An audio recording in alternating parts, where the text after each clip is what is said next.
Patel sat across from Congressman Ted Lieu, a Democrat from California, who wasn't going to let anything slip by unnoticed. And this wasn't just another routine exchange, because Lieu's background set him apart.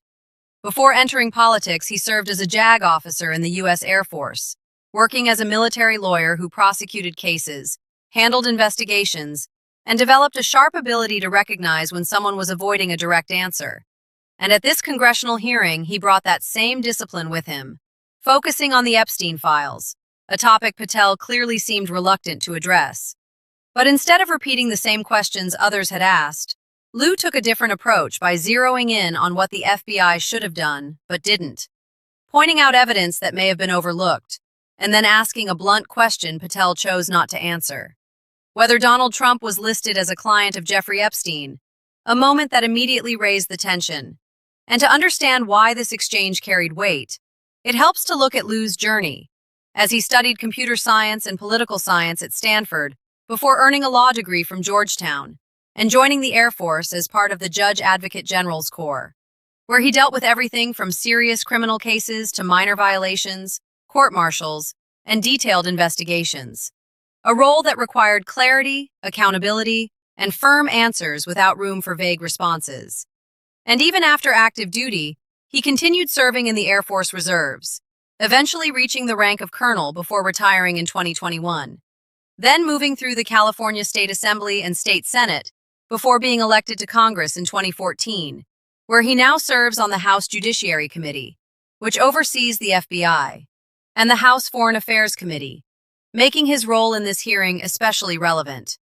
And unlike many politicians, Lieu is known for being precise and methodical rather than theatrical, coming prepared with documents, citing exact details, and continuing until he gets a clear response, which made this interaction stand out because Patel wasn't facing someone looking for a quick headline, but a former military prosecutor who understands how investigations are supposed to work.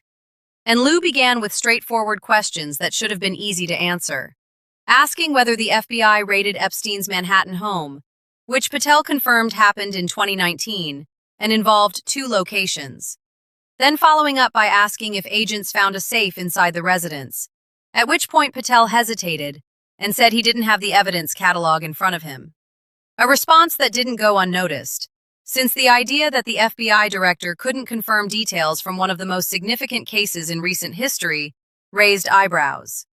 And Lieu, staying consistent with his approach, simply asked the question again, pressing for a clear and direct answer. Lieu continued without losing momentum, assuming the next logical step, and asking whether the FBI had found a safe in the residence.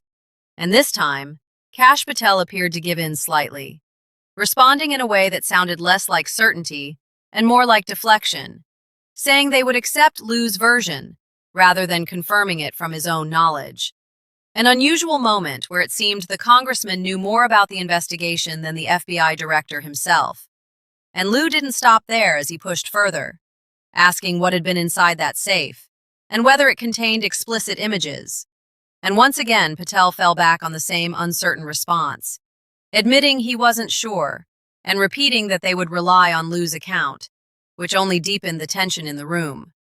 But before making his point, Lieu acknowledged that this information wasn't hidden or newly discovered, pointing out that major outlets like the New York Times had reported on it back on July 8, 2019, describing how inappropriate images were found in a safe at Jeffrey Epstein's Manhattan home, meaning this was widely known and publicly available.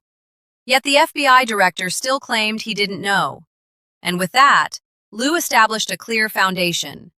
The safe existed, the contents had been reported, and the FBI had been involved. Then he shifted to another layer of the story by introducing author Michael Wolff, who had multiple conversations with Epstein, and according to his own account, had been shown what was inside the safe.